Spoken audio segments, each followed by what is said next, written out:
I'm going to be camera testing my itel a18, which I just reviewed, so the video is somewhere down there in my channel. And what I will be reviewing today is my Samsung Galaxy S9.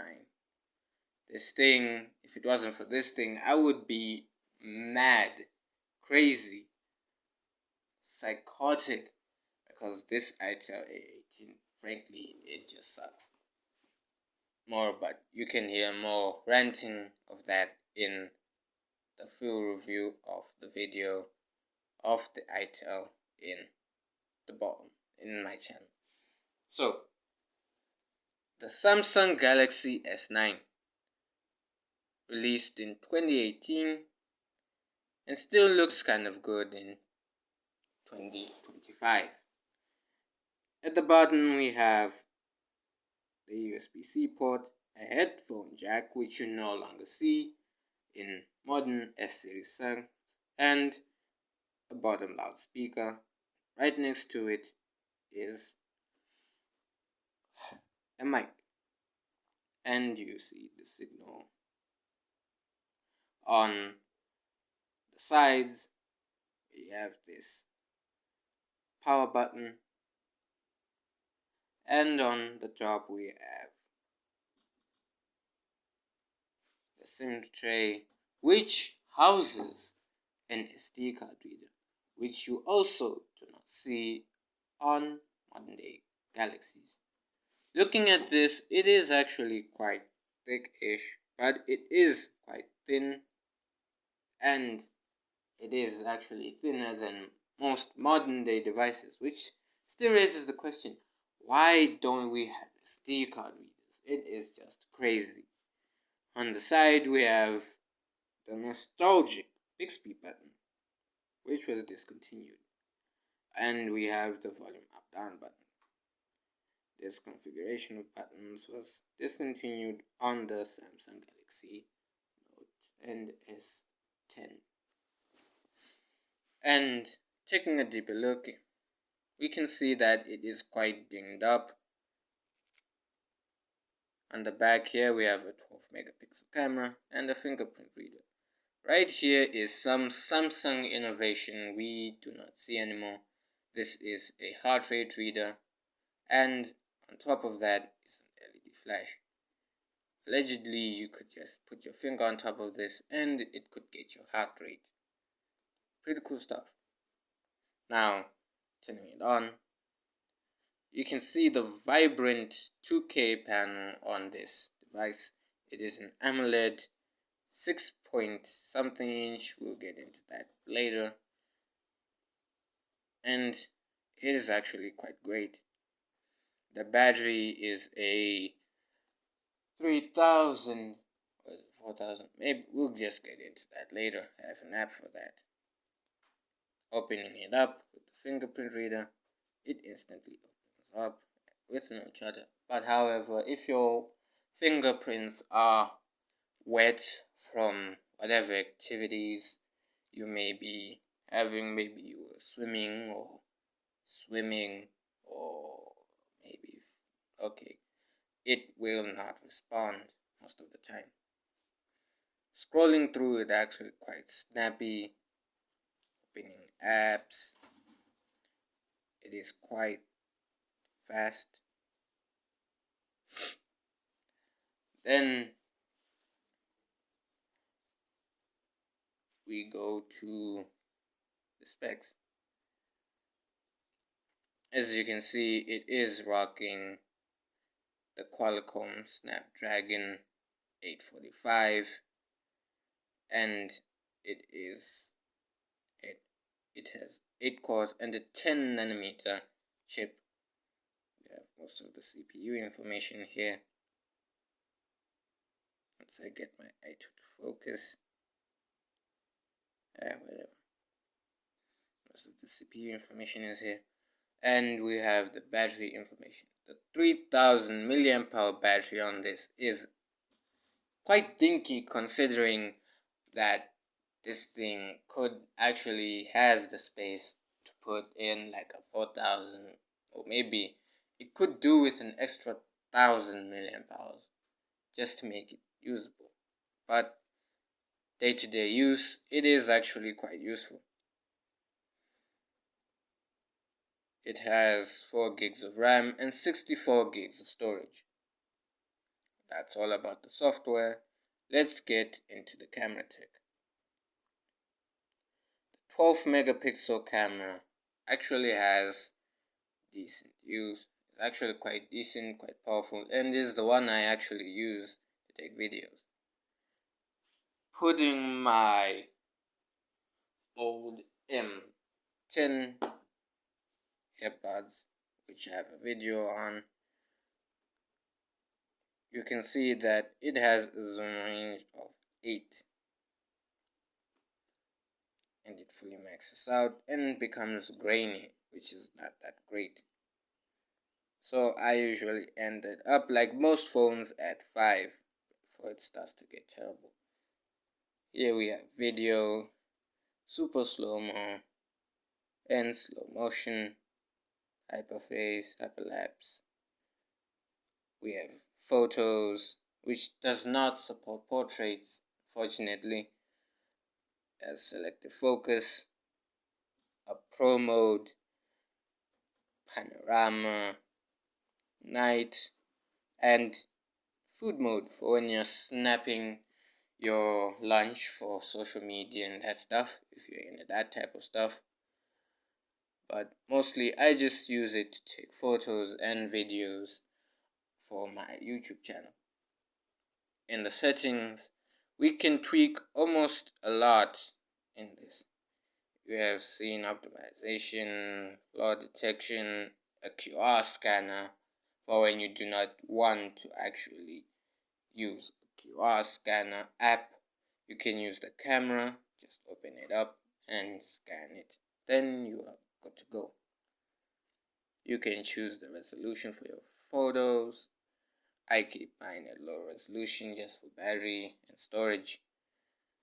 And for the video, you can boost this thing up to 2K at 60 frames per second, which some modern day, like the Samsung Galaxy Note 20 Ultra, actually cannot do this, which is actually quite cool.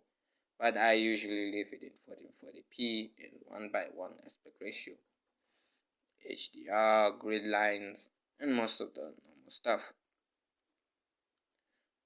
We go on with the review. A lot of features are actually in this, but since it is locked to Android version 9, it is not that great for apps that need higher Android versions. This is the One UI 8, and this is the One UI 8's predecessor, and is actually decent.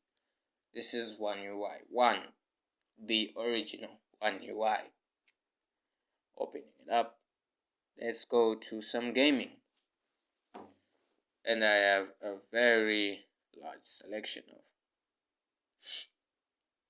Running my favorite and simplest game, FR Legends, is as smooth as butter, considering that this is on battery saving. The speakers are actually quite great. Let's go for an instant play. Sorry, practice. Just get into frame. And here we go.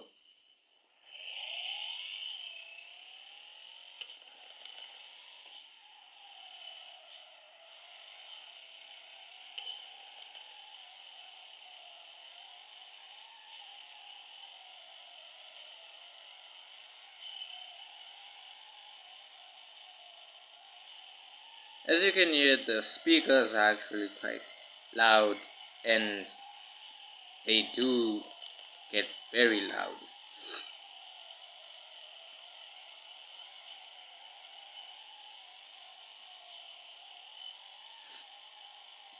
Now that's enough of that.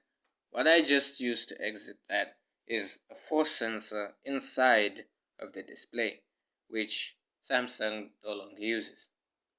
I actually like it, and I don't think that even if I upgrade to another Samsung, I will still miss this feature. Let's open up another game in the game launcher, which actually doesn't do much. It's just like a game library. We go to Rush Rally, and I am running Rush Rally on maximum graphics right now, so it is crisp and it looks great.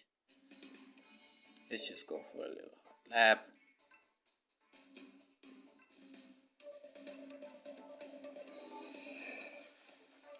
We select the iconic skyline.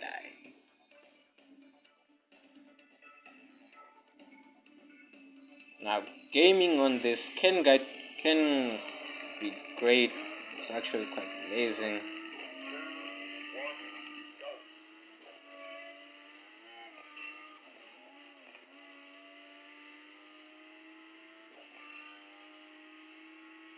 And as you can hear, those poppy sound effects and that engine sound just sounds great on this device.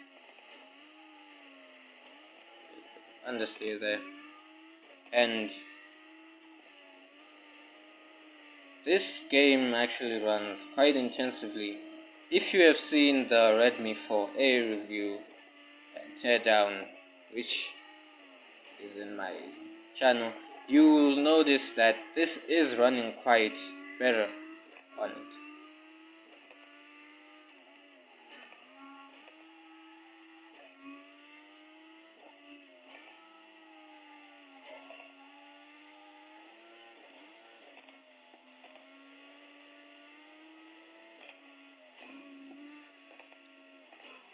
Using the button, the force sensor, I exit and I go for a little bit more intensive gaming like GTA.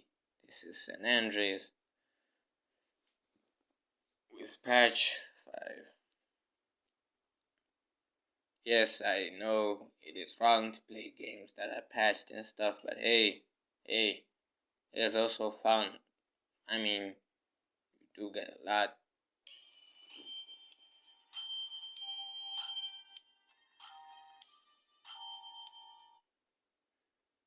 Great sound. Okay, here I was in the middle of a mission, and as you can see, it does run GTA very well.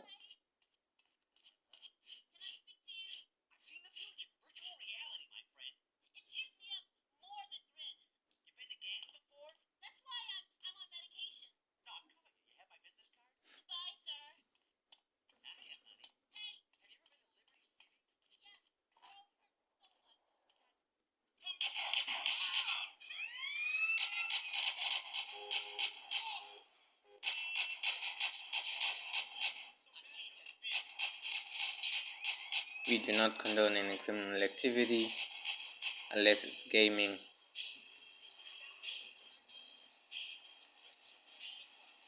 Gaming on this is actually quite good. Now we've seen GTA. You can actually run GTA 5 on this, but you would actually need an internal storage SSD, which you can actually get on this. Going on to some emulation, I'll be running. Wait, where is it?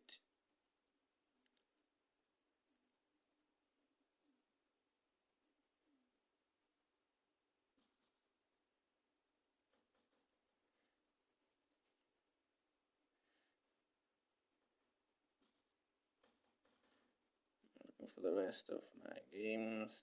Okay, God of War. This is God of War Chains of Olympus. And I have the graphics settings. You actually have to do a little bit of graphic tuning within PPSP to get it running quite good.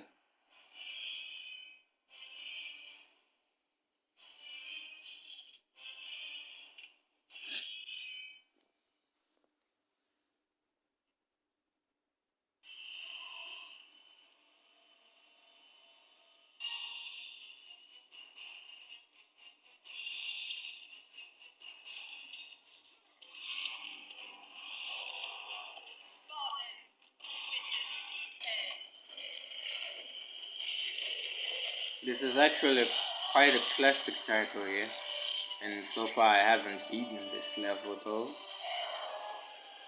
I will look into a little gameplay and find out how I can beat it. Glorious war here. Chains of Olympus.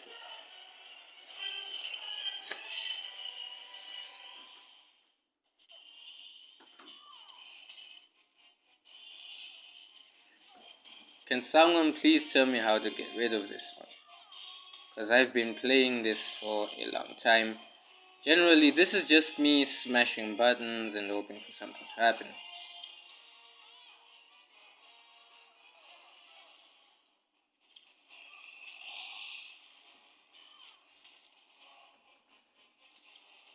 God of War does play quite nice on this. And it's actually quite enjoyable. Let me just run out there before I embarrass myself. And a little bit of video streaming, maybe a little bit of YouTube from your favorite YouTube reviewers. Let me just find something here. This is, by the time you see this, the Pixel 10 has been released, and these are videos from the past. I've just tested the new Google Pixel 10 phones, and I'm a little bit worried by what I've seen. So there's 4 new devices: the $799 Pixel 10, the $999 Pixel 10 Pro, and as you can hear, these speakers are actually quite great. The $1799 Pixel 10 Pro Fold, and it really feels like Google they sound great, sound proper. The colors are actually quite great, considering that I downloaded this video in low resolution. For connectivity, this thing goes up to 4G, which it was released in. You can actually get it in 5G though, depending on where you buy this. So that, my friends, was the full Samsung Galaxy S9 review, and please subscribe to see more videos like this, and leave a comment on what you like about it, what you don't like about it, and what you want to see me do to this phone. And yeah, I'll see you in the next one.